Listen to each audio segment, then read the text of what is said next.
professora do Departamento de Pediatria, livre docente também pelo Departamento de Pediatria, e ela vai dar a aula de dor abdominal na infância. Muito obrigada, doutora Elisete. Tá. Obrigada, Ângela, pelo convite, obrigada, Sérgio. Você quer falar alguma coisa, Sérgio? Eu queria agradecer a sua presença aí, acho que parabenizar você pela livre-docência, né, que foi uma coisa muito bacana, e obrigado pela sua participação mais uma vez. Bem, obrigada a todos pela presença, obrigada pelo convite. Bem, então, como a doutora Ângela falou, a aula tem o tema dor abdominal crônica em crianças e adolescentes. E para essa aula nós vamos dividir em 4 subtemas: contextualizar a importância do tema, falar sobre a investigação etiológica, tentando fazer o diagnóstico diferencial por meio de um fluxograma, chegando aos diagnósticos de dor orgânica versus dor funcional, e mostrar para vocês alguns conceitos mais atuais sobre a fisiopatologia da dor abdominal funcional e, finalmente, apresentar o que hoje existe de evidência e recomendação para o manejo da dor abdominal funcional. A última definição, ou a definição mais recente de dor abdominal crônica, vem da Academia Americana de Pediatria, num consenso com a Sociedade Norte-Americana de Gastroenterologia Pediátrica e Nutrição, que definiu, para fins de prática clínica, a entidade nosológica dor abdominal crônica como uma condição em que existe essa queixa, com uma duração superior a 2 meses e um ritmo intermitente ou constante. Na grande maioria das vezes, os pacientes apresentam uma dor funcional, significa que não existe uma doença orgânica subjacente a este diagnóstico. A importância da dor abdominal crônica recai particularmente pela sua alta prevalência. Ela ocorre entre 10% a 25% das crianças e adolescentes em idade escolar. Essa é uma estimativa que vem de meta-análises antigas, e ela representa aproximadamente 1/4 das buscas das consultas pediátricas nas unidades básicas de saúde. Então, provavelmente, uma das mais prevalentes entidades nosológicas que o pediatra vai precisar conduzir. Ela é mais frequente em meninas, entre os 4 e 6 anos de idade, e depois tem um segundo pico no início da adolescência, e é a queixa mais comum que leva o paciente à consulta na idade pré-escolar. E entre adolescentes e escolares é a segunda queixa mais comum que determina a busca pelo auxílio médico depois da cefaleia. Ela repercute muito na qualidade de vida da família e do paciente. Tem repercussões também sociais. Se estimou nos Estados Unidos, em 2015, que para cada criança que chega ao pediatra com essa queixa, são gastos aproximadamente $6 mil na investigação do diagnóstico. A dor abdominal crônica é uma causa frequente de absenteísmo escolar e, indiretamente, causa perda de dias de trabalho pelos pais. O paciente com essa queixa tem um risco aumentado de depressão, ansiedade, isolamento social e prejuízo da qualidade de vida do paciente e da família. E se verificou também num estudo prospectivo publicado em 2010 que o segmento por 15 anos de crianças com dor abdominal crônica identificou que 35% desses pacientes mantiveram uma queixa de dor recorrente na idade adulta.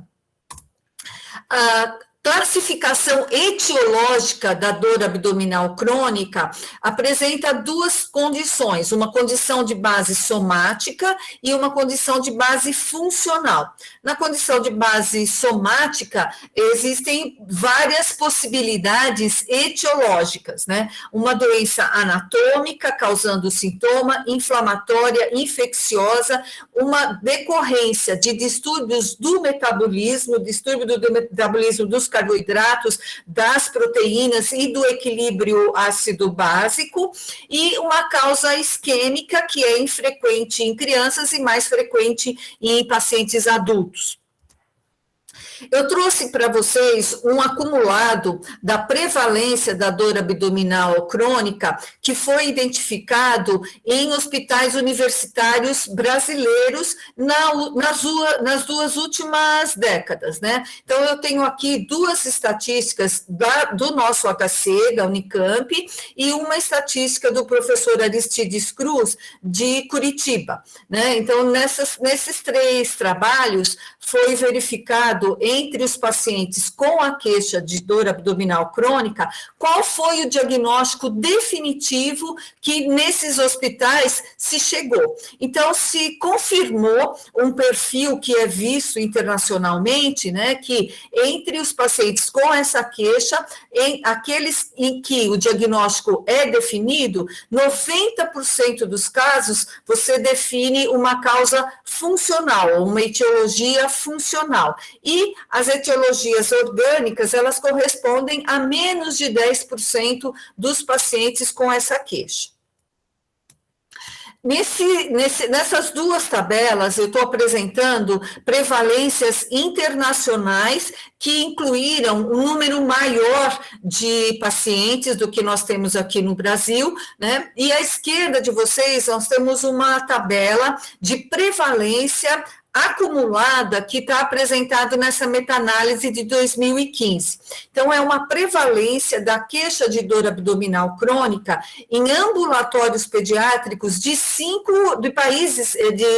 continentes diferentes, né? E vocês verifiquem nesse primeiro quadrado retângulo aqui vermelho que a incidência, tanto em diferentes definições de diagnóstico, né, que não usaram exatamente essa definição de 2005 da Academia Americana, a prevalência, ela variou de 12,2 a 16,4, com uma média de 13,5, independente da definição de dor abdominal crônica, né? E a variabilidade dessa prevalência nos diferentes continentes também é pequena, né, de 10,5% a 16,8%, significando que pelo 15% em média, de 14% a 15% em média, dos pacientes com dor abdominal crônica vão recorrer a serviços de saúde, a ambulatórios pediátricos, né, independente da localização, né? E essa é uma prevalência de muita consistência, né? Porque os autores incluíram 58 artigos e quase 200 mil crianças, né? E à direita, um estudo não de base de consultório, de serviços de saúde, né? Um estudo de base populacional, né, em que mães foram entrevistadas por telefone, né, para saber se seus filhos preenchiam o diagnóstico de dor abdominal funcional e se verificou uma prevalência de 16%, né? Então, assim, o que nós concluímos dessas duas prevalências é que as crianças com dor abdominal crônica, seja ela funcional, seja ela dos dois tipos, orgânica ou funcional, elas vão realmente procurar os serviços de saúde para esclarecer a causa e procurar um tratamento desse sintoma, né? E essa prevalência não é pequena, não será pequena a porcentagem de casos que o paciente vai, que o pediatra vai precisar investigar. Então, o pediatra ele vai estar à frente desse dilema, né? Uma situação, ou melhor, desse cenário, que é um desafio, talvez não um dilema, mas um desafio, né? Uma situação de alta prevalência, em que o paciente não apresenta sinais no exame físico, numa circunstância familiar de ansiedade e expectativa para que o problema seja resolvido, e a tarefa do pediatra é definir qual é o diagnóstico desse paciente.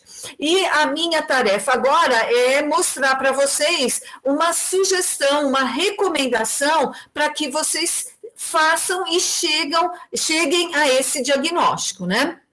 Então, o primeiro passo que é sugerido nos fluxogramas de investigação da dor abdominal crônica é excluir a presença de sinais de alerta, né? Então, nós temos que dirigir a nossa história e o nosso exame físico para avaliar se existe ou não algum sinal de alerta, porque a presença de um sinal de alerta vai indicar para o pediatra a necessidade de investigar de maneira precoce, imediata, ou não retardar uma investigação laboratorial, porque no paciente com sinais de alerta existe uma chance muito grande de a gente estar tratando de uma situação de dor abdominal crônica com base orgânica, né? Então, eu elenquei aqui nesse slide uma lista de condições de história e exame físico que vai merecer uma investigação precoce, né? Porque na maioria das vezes não é necessária uma investigação laboratorial armada para esses pacientes, mas na evidência de um sinal de alarme ou um sinal de alerta, essa investigação vai ter que ser conduzida, né? Então, muitas vezes com endoscopia, muitas vezes com colonoscopia, muitas vezes com exame de imagem, muitas vezes com exames laboratoriais, bioquímicos, exames de perfil fecal, etc., dependendo do sinal de alerta que o paciente apresenta, né? E aqui eu coloquei sinais de alerta para dor abdominal, não são sinais de alerta para pacientes com outros quadros respiratórios ou sistêmicos, né? Bem, o segundo passo, já que na maioria dos pacientes nós não teremos um sinal de alerta, conforme a prevalência de classificação etiológica que nós vimos, é descartar alguma doença orgânica mais do escopo da gastroenterologia pediátrica e que pode cursar sem sinal de alerta, né? Então, eu estou apresentando aqui à direita de vocês 3 referências que se preocuparam com essa situação, né? Então, nessas referências, nós teremos a prevalência dessa lista de situações clínicas que podem cursar sem sinal de alerta e que são do escopo da gastroenterologia. E eu vou chamar a atenção para 2 situações que muito frequentemente se apresentam clinicamente com dor abdominal e estão no topo da investigação do pediatra ou do gastropediatra quando se trata de uma queixa de dor abdominal crônica. Então, a constipação intestinal e a intolerância a carboidratos, né? A constipação intestinal, ela pode se manifestar como um quadro de dor abdominal exclusivamente. Isso por quê? Isso porque, em geral, a família, a criança e o pediatra da unidade básica, isso já é uma comprovação científica, não é opinião, não se preocupam em investigar ativamente o hábito intestinal do paciente, ou faz um questionamento, como é que está o seu intestino? Ah, está tudo bem. né? Mas, na verdade, não está tudo bem. E se você investigar ativamente com os critérios para a constipação intestinal, avaliando a frequência, avaliando a consistência fecal, basicamente, você vai verificar que esse hábito intestinal não está normal. E para avaliar o hábito intestinal é a frequência, é o desconforto presente ou não durante a evacuação, e nós sugerimos também que se utilize a escala de Bristol, que é uma escala fotográfica ou cartográfica de consistência, aparência das fezes, né? Porque as fezes, numa escala de Bristol, fezes insíbalas, fezes com rachaduras, fezes calibrosas, são fezes que são características da constipação. E a retenção fecal, ela é um estímulo mecânico que estimula receptores nociceptivos, e são receptores que se ligam a vias aferentes viscerais nociceptivas. Nocicepção é a percepção da dor, e isso pode realmente gerar dor de percepção cortical, né? Então, investigar ativa e detalhadamente a constipação pode resolver de imediato o problema dessa dor crônica com o tratamento da constipação. Uma segunda situação do escopo do pediatra, que é muito frequentemente considerada, mas pouco frequentemente diagnosticada de maneira adequada, é a intolerância a carboidratos, né? Então, a intolerância a carboidratos é considerada, muitas vezes, de maneira subjetiva, né? Então, o médico e a família já vem, muitas vezes, com esse diagnóstico. E esse trabalho demonstrou que, mesmo que o paciente mostre um exame laboratorial, no caso aqui, o teste do H2 expirado, né, identificando que o paciente tem um prejuízo na absorção da lactose ou da frutose, que é um outro carboidrato muito relacionado com dor abdominal, porque a frutose é extensamente utilizada como adoçante de sucos e outros alimentos industrializados, e nós temos um limite, muitas vezes, dessa capacidade de absorção de frutose, né? Quando você faz esse exame para avaliar se o paciente tem um prejuízo ou um déficit na absorção, o exame pode mostrar que o paciente realmente não consegue absorver integralmente a refeição teste, né, que é administrada para fazer a pesquisa do H2 expirado, que é um produto do carboidrato que chega no cólon, que, portanto, não foi digerido no intestino delgado, né? No entanto, o próprio cólon tem mecanismos de recuperar esse carboidrato não absorvido, de transformá-lo em ácidos graxos de cadeia curta e absorver a água que vai vir junto, ligada a esse carboidrato e chegar no cólon.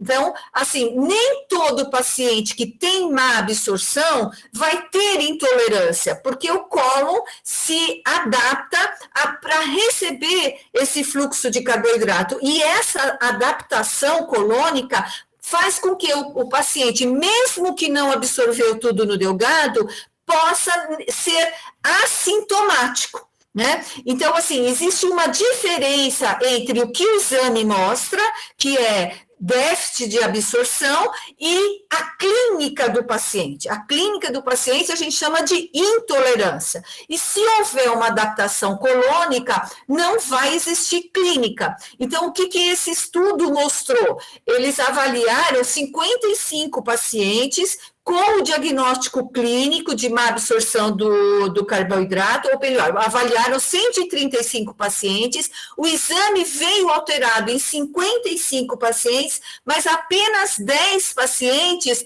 melhoraram do sintoma quando se fez a remoção, a supressão do carboidrato da dieta.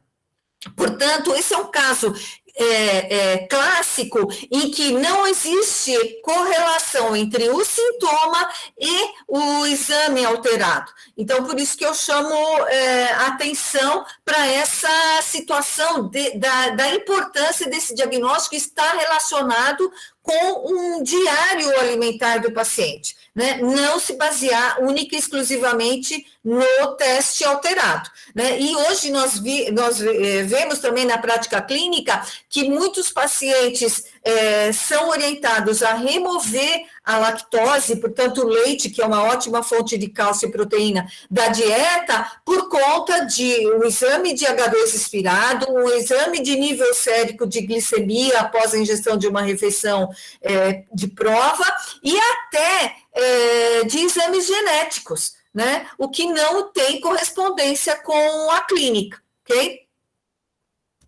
Bem, em geral, finalizando essas duas etapas, né, de exclusão de sinal de alerta e exclusão de doenças do escopo da gastroenterologia, nós ainda precisamos fazer uma investigação, né, uma investigação que é uma recomendação dos experts, porque existem outras situações que nós não conseguimos clinicamente definir que nós não estamos frente a uma situação orgânica, né? E essa é uma recomendação que foi publicada por experts da gastroenterologia pediátrica, né, em 2016, que sugerem essa lista de exames antes de você partir para a próxima etapa, que é a etapa em que você até então, descartou a evidência de uma doença orgânica, porque em algumas situações, você, por exemplo, doença celíaca atípica, você não tem realmente, nem na história e exame físico, instrumentos que definitivamente possam afastar essa hipótese diagnóstica. O mesmo acontece com algumas doenças do trato biliar, com a doença inflamatória intestinal, as gastrites e duodenites pépticas e a esofagite eosinofílica ou a esofagite péptica. Então, nessas situações em que a queixa não é patognomônica e o exame físico não traz nenhum dado definitivo, nós vamos tentar fechar a possibilidade de uma doença orgânica por meio desses exames que eu estou mostrando nesse slide. O ultrassom nós utilizamos com muita frequência porque nós, assim, de uma maneira geral, nós médicos, pediatras, porque é um exame inócuo, é um exame barato, é um exame disponível. Mas se o paciente não tiver uma evidência de uma doença hepatobiliar ou urinária, né, saindo um pouco da gastro, a porcentagem de positividade que a ultrassonografia vai trazer para o médico é muito pequena, é menor de 1%. Na ausência de algum desses sintomas que estão elencados aqui embaixo, você consiga demonstrar uma doença que se manifestava única e exclusivamente por dor. Então, nós pedimos muito, mas ele traz pouca resolutividade para o diagnóstico da dor abdominal crônica. A endoscopia já é diferente, né? Menos acessível, menos vagas para a população pediátrica fazer esse exame nos centros cirúrgicos, né? É uma situação que nós vivemos no nosso dia a dia, com muito pesar no nosso serviço e em outros serviços também, pela pouca disponibilidade, mas é um exame que se faz necessário quando a clínica persiste, né? Essa casuística demonstrou que 32% das crianças com dor abdominal crônica podem ter o seu diagnóstico revelado por uma endoscopia digestiva alta, né? E sem sinais patognomônicos no exame físico. Então, quase que um terço das crianças vão se beneficiar, ou um pouco mais de um terço vão se beneficiar desse exame. Então, é um exame que entra mesmo na rotina do gastropediatra e do pediatra geral, né? Bem, então, toda essa fase inicial de diagnóstico foi superada, né? Nós estamos à frente à possibilidade de uma etiologia funcional da dor abdominal, né? E, para isso, nós contamos com os critérios de Roma, né, que são critérios elaborados por experts, e esses critérios, quando o paciente preenche todas as condições que estão determinadas ou que estão elencadas nos critérios, né, o paciente pode receber esse diagnóstico positivamente. Muitas vezes, quando você não precisou fazer os passos anteriores com o auxílio do laboratório, exceto a situação da endoscopia, que muitas vezes é imprescindível. Então, os experts de Roma, né, os experts gastroenterologias pediátricas, que têm se reunido desde 1984 até agora, e elaborando esses critérios, definiram 4 tipos diferentes de dor abdominal. Quando o paciente apresenta sintomas predominantemente relacionados com a ingestão dos alimentos, né? Então, desconforto pós-prandial, saciedade precoce, uma dor de localização eminentemente epigástrica e não tem essas alterações associadas a distúrbios da frequência ou aparência das fezes, nós podemos fechar o diagnóstico de dispepsia funcional. Descartamos sinais de alarme, uma EDA normal, se é que nós julgamos necessário realizá-la, por critérios clínicos ou de avaliação global do paciente, e ele preenche esses critérios, nós podemos conduzir a partir daí esse paciente como tendo uma dispepsia funcional. Caso a dor do paciente esteja associada a alteração da frequência das evacuações ou alteração da aparência das fezes, existe uma grande chance de nós estamos à frente do intestino irritável, em que o sintoma predominante é a dor, mas que o paciente relata a presença dessa dor em associação à diarreia ou constipação. Caso a associação seja com a constipação, inicialmente é preciso tratar a constipação. Se o paciente não apresentar melhora com o uso de laxativo, então nós firmaremos o diagnóstico de síndrome do intestino irritável e vamos conduzir de uma outra forma. O terceiro tipo de doença funcional que se manifesta com dor abdominal predominantemente, e que é o tipo que mais frequentemente nós identificamos no nosso ambulatório, é a migrânia abdominal. A migrânia abdominal, ela pode ser diagnosticada quando a queixa de dor se associam sintomas característicos da migrânia, né? Então, o paciente tem ou não cefaleia, junto com a dor, ou precedendo ou sucedendo a dor, refere a necessidade de um ambiente mais silencioso, com menor intensidade de luz, refere náusea, refere vômito, e a cefaleia tem aquela característica crônica, clássica, de ser pulsátil e unilateral. Então, nessas condições, a maior chance de diagnóstico seja de que a gente esteja à frente de migrânia abdominal, e nós vamos tratar o paciente com base nesse diagnóstico.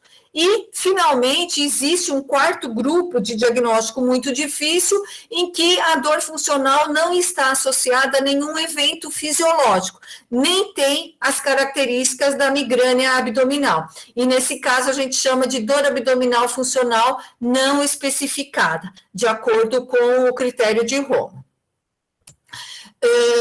Sempre que nós definimos esse diagnóstico com base nesses critérios, é importante identificar que a criança apresenta todo o conjunto de sintomas, o conjunto completo de sintomas definido por esse critério, e tenha também é necessário que os sintomas preencham o diagnóstico daquele tipo de dor abdominal crônica, para que você tenha segurança de que, se você fizer esse diagnóstico sem que você use nenhum exame laboratorial, você possa falar com a família e orientar a família.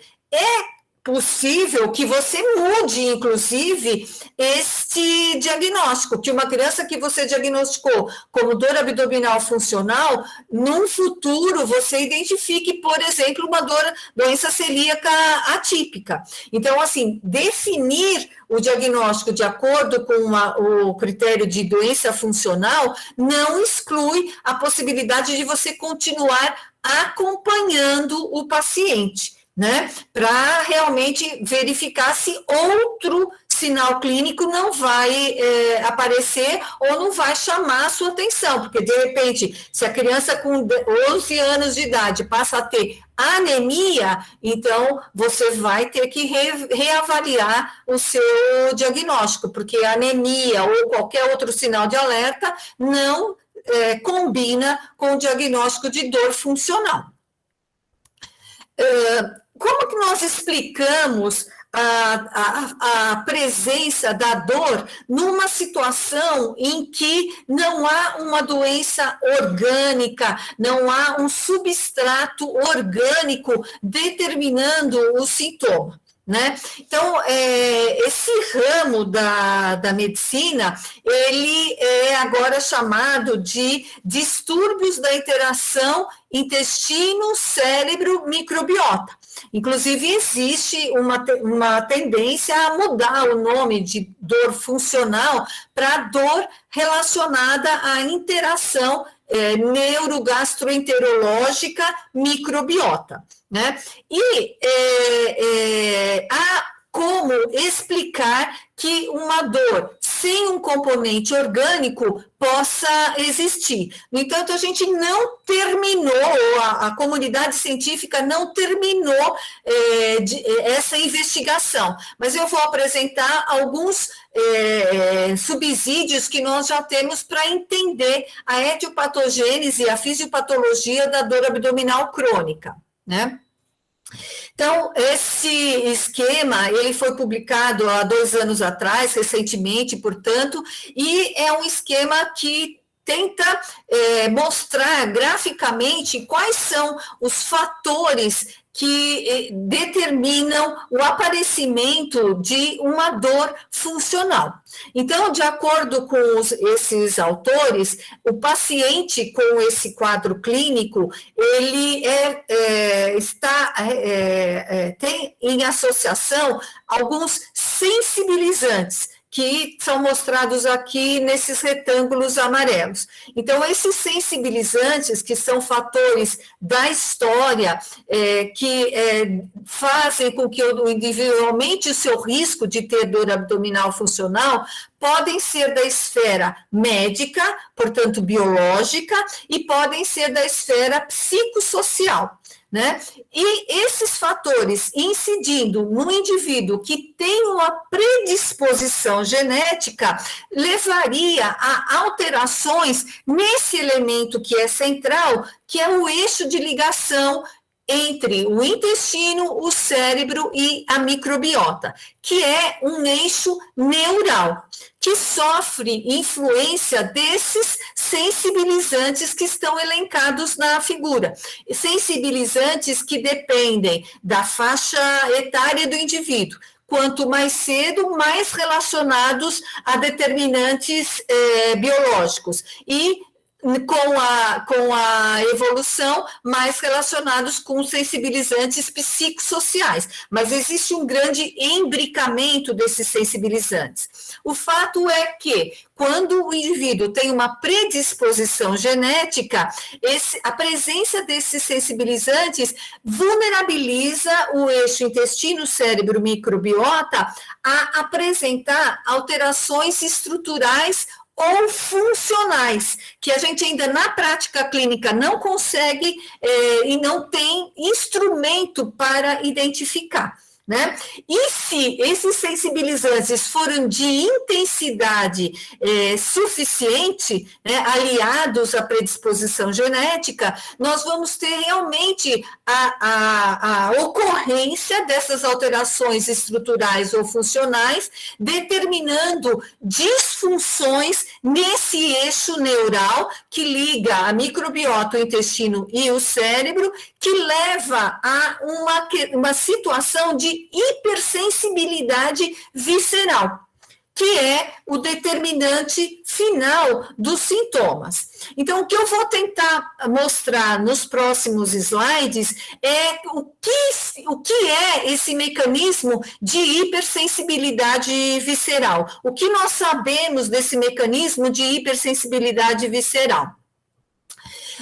Então, a hipersensibilidade visceral requer que nós relembremos lá da neurofisiologia alguns fenômenos, né, algumas disfunções neurológicas. Então, eu vou lembrar a definição de sensibilização neuronal, né, que é uma situação em que o neurônio tem a sua função intensificada, e a sua função é de transmitir uma sinalização neural. Então, a intensificação da função do neurônio intensifica os sinais que esse neurônio transmite para os níveis neurais superiores, né, do sistema nervoso central, tanto medular quanto cortical.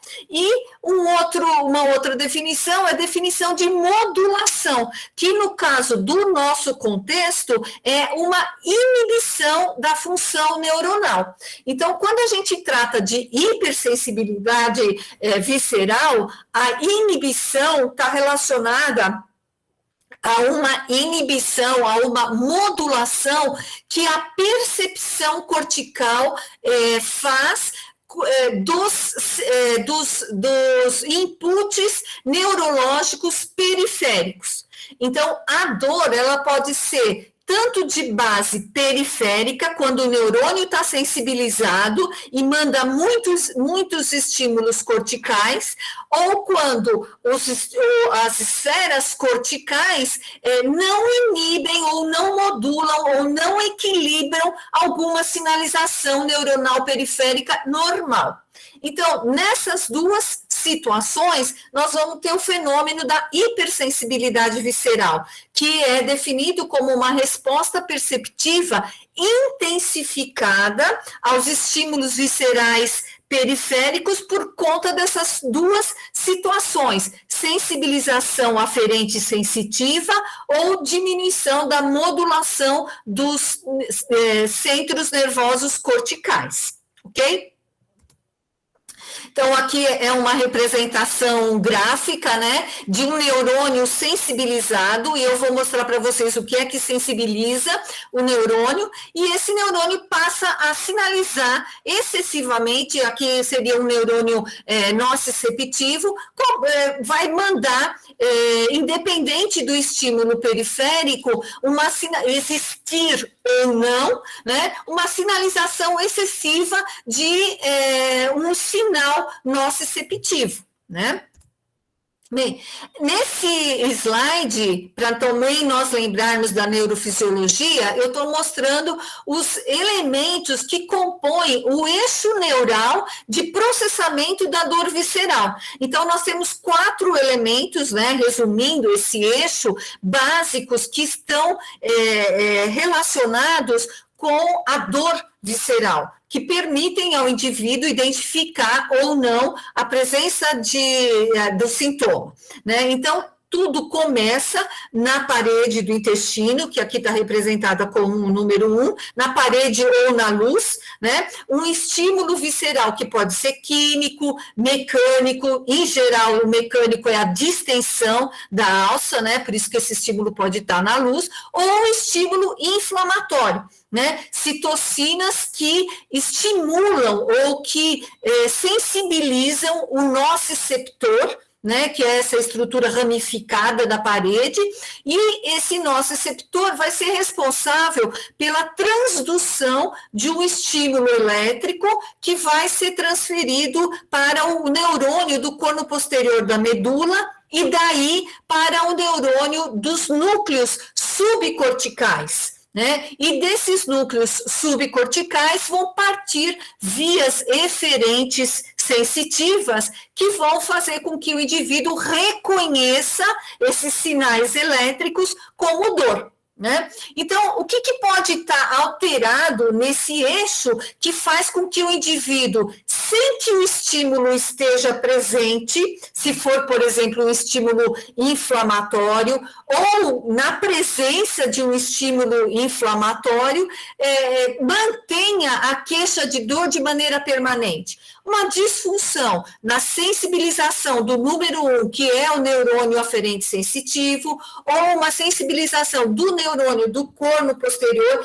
que por algum motivo se mantém ativo, ou que seja uma sensibilização, uma reorganização dos centros perceptivos da dor, dos centros subcorticais de percepção da dor, ou uma alteração na inibição que esses próprios centros corticais, subcorticais, vão determinar para que você não tenha uma dor muito intensa, né? E esse eixo, só lembrando para vocês, essa via aferente, eferente sensitiva, ela está muito ligada a estresse, a cortisol, ao eixo hipotalâmico, hipofisário, adrenal. Então, é por isso que o estresse pode causar dor num indivíduo, dor visceral, num indivíduo que tenha uma predisposição genética para esse tipo de condição, ok?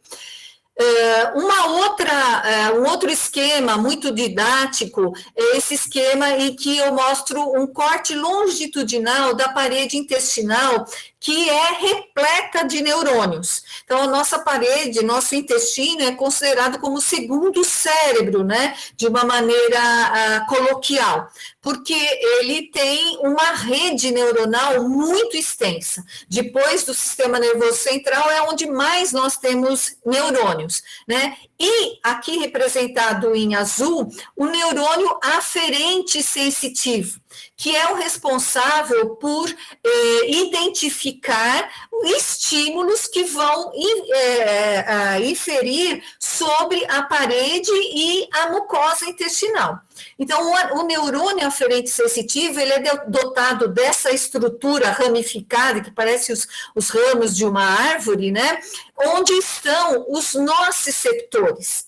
E esses nociceptores vão receber os estímulos, né? Nesse próximo slide, eu estou mostrando, então, o terminal nociceptivo, né? O terminalzinho, que seria o terminal daquele ramo, daquela árvore do neurônio aferente sensitivo.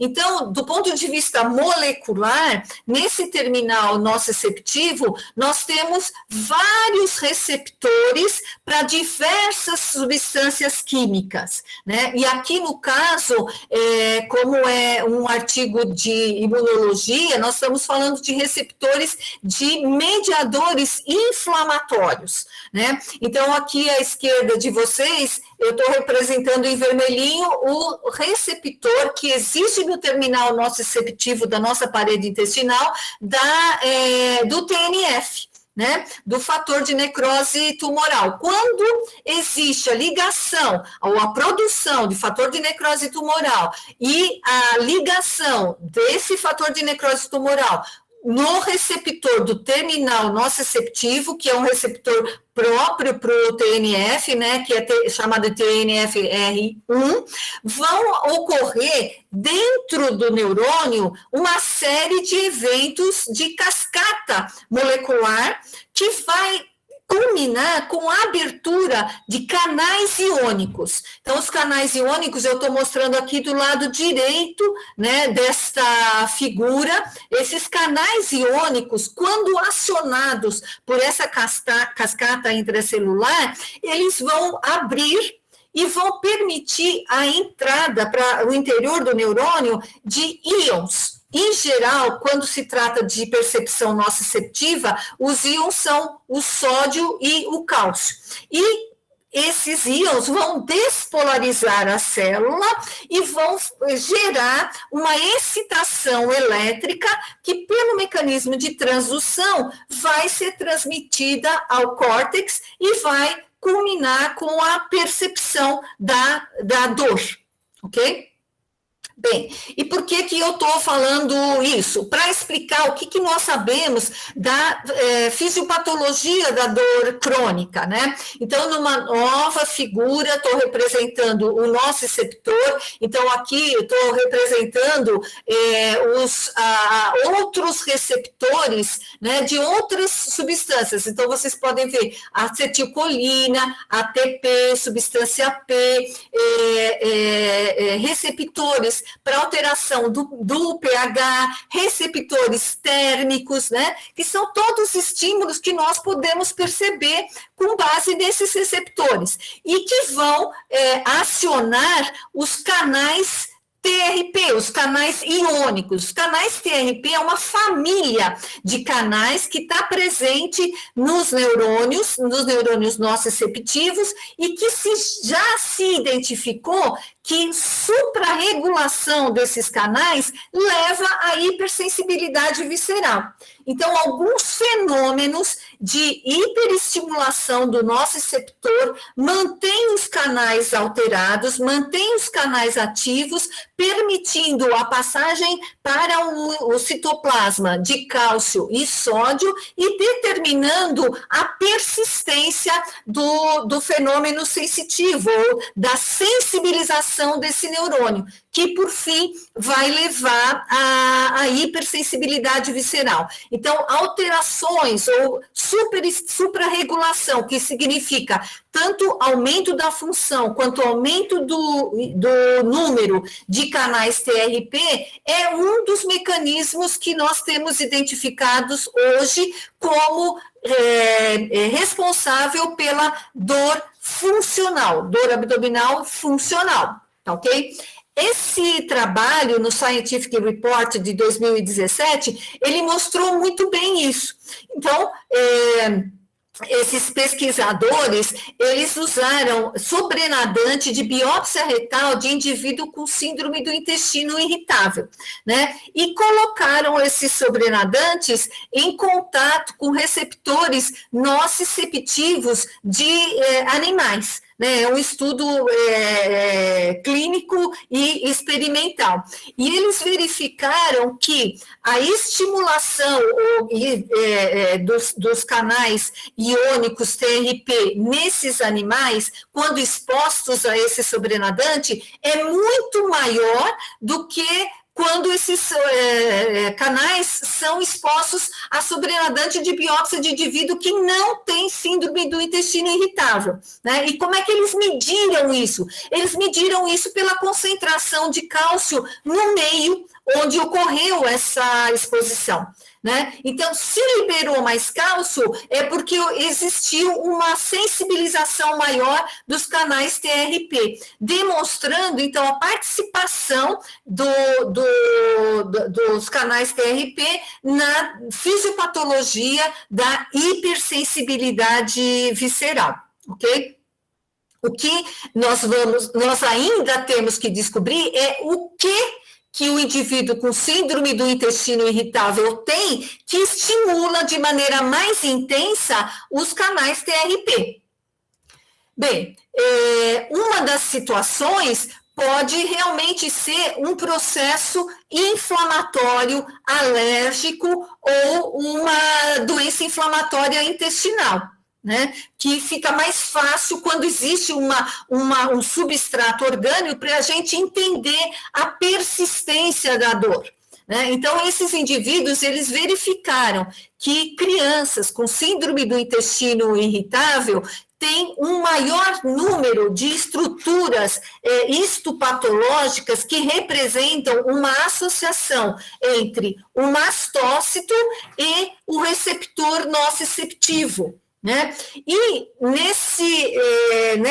então, significando o quê? Que o mastócito degranulado liberaria mediadores inflamatórios que estariam constantemente sensibilizando os receptores nociceptivos, continuamente determinando a ativação dos canais iônicos e determinando uma despolarização celular e uma excitação. E esse fenômeno todo, ele pode persistir mesmo depois que você curou a inflamação. Né? Então, esse fenômeno de sensibilização dos neurônios e de sensibilização dessa cadeia elétrica pode se manter, explicando a situação de permanência da dor visceral, mesmo quando o indivíduo, por exemplo, quando teve uma alergia no passado, quando teve uma doença inflamatória que no momento está em remissão, mantém a queixa de dor. Né? Ainda não explica totalmente por que indivíduos com síndrome do intestino irritável pode manter essa queixa de dor, mas existe um grupo de pacientes com síndrome do intestino irritável que a gente chama de síndrome do intestino irritável pós-infecciosa. Então, após um processo infeccioso, que pode, por exemplo, ser uma diarreia aguda, esse indivíduo se transformará num paciente que tem dor não associada à presença do agente enteropatogênico, que é a dor abdominal funcional, ok? Existe hoje em dia, esse é um artigo muito recente, que demonstrou que você pode melhorar muito os sintomas do paciente com síndrome do intestino irritável se você modular a ativação de canais TRP. Então, nesse estudo, eles fizeram um ensaio clínico com resolvinas, né? Resolvinas são lipídios que são analgésicos e que têm uma ação sobre os canais TRP. E pacientes com síndrome do intestino irritável que utilizaram essa medicação e que não tinham nenhuma melhora com tudo que se faz hoje em dia para síndrome do intestino irritável, apresentaram um controle da dor. Né? Significando que pelo menos numa fração de pacientes com dor funcional, nós podemos atuar ativamente nesses mediadores TRP. Ok? Então, o que configura que nós estamos num caminho certo de descoberta dos mecanismos fisiopatológicos da dor abdominal funcional. Né? Um outro elemento, né, que a gente já citou lá naquele gráfico da fisiopatologia é a microbiota. Né? Então, realmente, assim, os estudos atualmente sobre a participação da microbiota na doença funcional são muito numerosos. Né? E realmente já se identificou que a microbiota ela tem metabólitos que podem excitar essa via, essa comunicação neural entre o intestino e o cérebro. Né? Então, a microbiota pode interferir nesse eixo, né, neurogastroenterológico que elicita a dor. Por quê? Porque a nossa microbioma, ou os metabólitos da nossa microbiota, podem produzir, podem simular, ou podem ter a ação, melhor dizendo, de neurotransmissão, de neuroativação né? E esses produtos metabólicos da nossa microbiota podem cair na circulação sistêmica e chegar a neurônios do sistema nervoso central e ativar esses neurônios ou modular esses neurônios, né? Fazendo com que o paciente tenha uma exacerbação das vias neurológicas nociceptivas, ok?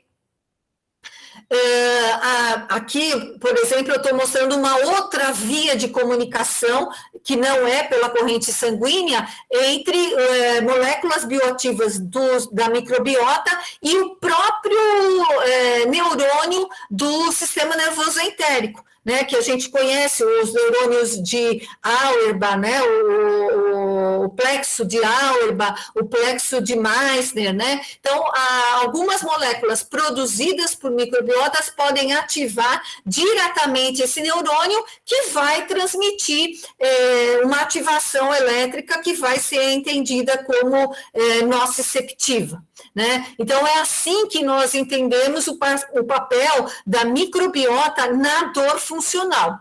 E isso tem sido demonstrado por pesquisas, né, como essa aqui, que foi publicada em 2019 e que foi conduzida no Departamento de Gastroenterologia da Universidade do Texas, né?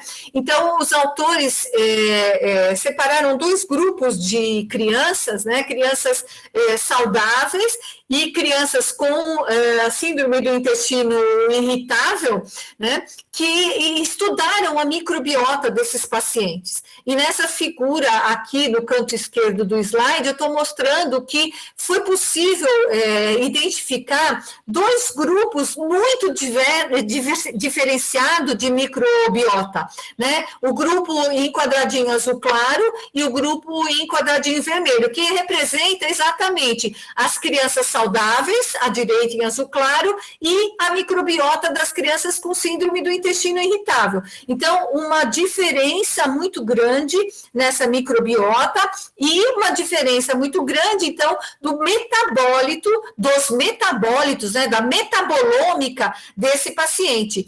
E verificaram que características da microbiota e da metabolômica estavam também associadas à frequência e intensidade da dor abdominal funcional, né? Então, demonstrando quase que inequivocamente a participação da microbiota e da metabolômica em ativar centros nociceptores, ok?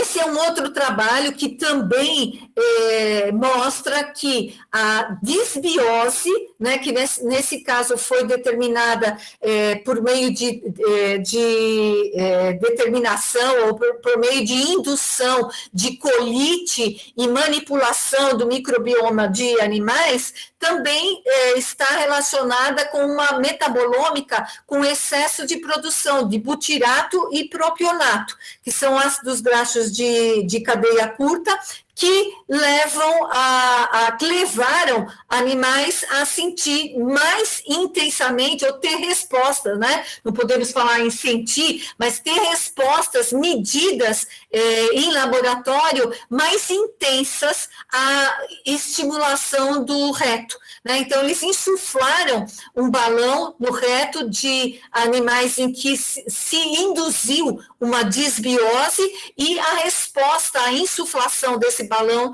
foi muito maior nos animais que tinham disbiose, né? Então, também determinando ou confirmando a participação da microbiota na hipersensibilidade visceral. E, finalmente, trabalhos com indivíduos autistas, né, que são, para qualquer gastropediatra, para qualquer pediatra, um grande desafio, porque os pacientes autistas têm muita queixa gastrointestinal, na sua maioria. E se verificou aqui nesse estudo, que também foi realizado no Departamento de Gastropediatria, que a microbiota de pacientes autistas com dor abdominal tem uma metabolômica que tende à produção de citocinas inflamatórias, que então teriam aquela ação de acionar os canais iônicos e determinar a dor visceral. Ok? Bem, em pediatria, existe uma outra teoria, que é a teoria dos eventos que acontecem muito precocemente relacionados ao trato gastrointestinal de pacientes pediátricos, que poderiam determinar essa desregulação no eixo microbiota intestino-cérebro, né? E a ação desses fatores, eu elenco alguns aqui, né? Cirurgias realizadas precocemente, infecções intestinais, alergia à proteína do leite de vaca, doença inflamatória e mesmo manipulações do trato gastrointestinal levariam a alteração da programação do eixo neural de processamento da dor visceral, né? Então, alteração que levaria a futuras sensibilizações nesse eixo e que explicariam a relação entre adversidades envolvendo o trato gastrointestinal, que aconteceram muito precocemente na vida, estarem associadas a um futuro paciente com dor abdominal funcional, né? E essas adversidades podem ser, inclusive, o uso precoce e contínuo de antibiótico, o uso precoce e contínuo de inibidores da produção de H+, né? Então, todo paciente que tem esse antecedente, supostamente, pelo que se sabe até hoje, teria uma predisposição para ter dor abdominal funcional na vida pré-escolar, ou na adolescência, ou mesmo na vida adulta, né? Se os eventos são mais precoces, eles tendem a aparecer ainda na faixa etária pediátrica, né? E com relação a sensibilizantes psicossociais, que é uma variável associada à dor abdominal mais difícil de confirmar em pesquisa, né? Eu trago para vocês esse trabalho que estudou de maneira prospectiva quase 1.800 crianças, cuja família era entrevistada anualmente ao longo dos 12 anos de vida desses pacientes, né? E eles tentaram associar fatores psicossociais à prevalência de dor funcional, né? Então, o desfecho primário dessa pesquisa foi a prevalência de dor abdominal funcional, usando como variável a presença nessa família de algumas situações, como a criança ter descontrole emocional, pais excessivamente preocupados com a saúde da criança e pais excessivamente estressados, né? E eles verificaram uma associação significativa entre esses fatores psicossociais e a prevalência de dor abdominal funcional nesse grupo de quase 1.800 crianças, né? E os fatores psicossociais e a queixa de dor funcional estão muito relacionados a duas teorias psicológicas, né, que eu não vou saber explicar muito bem agora, mas é a teoria da aprendizagem e o modelo de comunicação social da dor que a família tem, né? Então, famílias em que os pais costumam expressar de maneira muito catastrófica a sua própria queixa de dor, alta, né, podem fazer com que a criança também exacerbe a interpretação de até movimentos peristálticos, movimentos que são funcionais. Né? Então, nesse âmbito, é o que eu posso falar para vocês como fator fisiopatológico determinando essa dor. Né? Não quero deixar aqui a relação entre ansiedade, depressão e dor abdominal funcional, mas na criança é preciso lembrar que situações de ansiedade, situações de depressão podem ser expressas a partir de dor abdominal, né? Então, recentemente, uma colega do nosso departamento falou que ela precisava viajar, né? E que a filhinha dela falou: mamãe, você vai viajar e eu posso ter dor de barriga. Né? Então, a criança pode expressar o seu desconforto psíquico por meio de uma queixa que nós achamos que é puramente somática, né? Também tem esse lado de interpretação que precisa ter mais conhecimento da área do que eu, né, da saúde mental, para falar, mas é sempre importante que a gente olhe holisticamente o paciente com dor abdominal com base em fatores psicossociais, né? Bem, em todo esse contexto, em toda essa recente investigação fisiopatológica, nós vamos, infelizmente, ter uma frustração quando a gente fala sobre terapêutica, né? Recomendação de manejo dos pacientes com dor abdominal funcional, né? E o que nós temos de evidência mostra que uso de fármacos, modificações da dieta não são associados à melhora da queixa do paciente com dor abdominal funcional.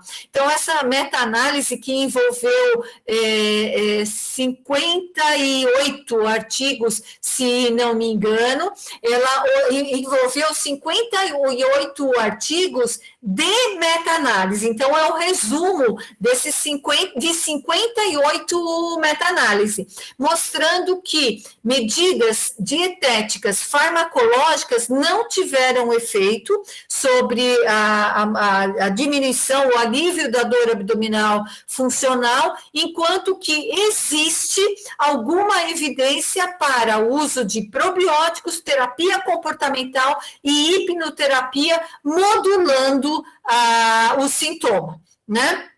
Então, existe realmente essa modulação numa porcentagem significativa, a possibilidade de modular e reduzir ou aliviar o sintoma desses pacientes, por meio de terapias consideradas terapias holísticas, né? A questão do probiótico ainda é muito incipiente e nós não temos um probiótico mágico que resolva as alterações da microbiota que levam à dor abdominal funcional ainda, né? É uma perspectiva para a próxima década, eu imagino.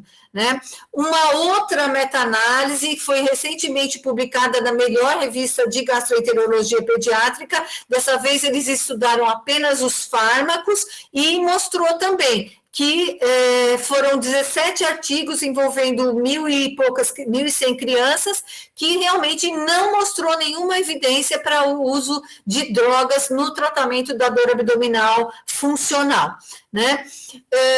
Nós costumamos, muitas vezes, de uma maneira subjetiva, modificar a dieta. E tem, assim, um enorme número de publicações, particularmente na mídia, sobre a dieta originando sintomas, né? Então, infelizmente, não existe também, nesse âmbito, nenhuma recomendação comprovada cientificamente.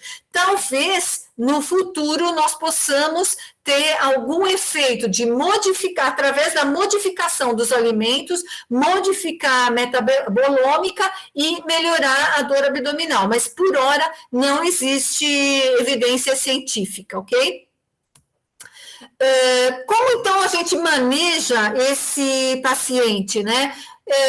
A gente vai ter que explicar, né, o que é dor abdominal funcional, vai precisar explicar que é uma dor real, que é um diagnóstico positivo, que mais da metade dos pacientes a dor melhora, né, com essa explicação, com esse acolhimento, com a segurança que o pediatra pode dar, que nós não estamos à frente de uma doença grave, né, que não é porque alguém da família teve câncer, que essa dor é um câncer, e nós temos instrumentos para afastar esse diagnóstico, né, clínicos, inclusive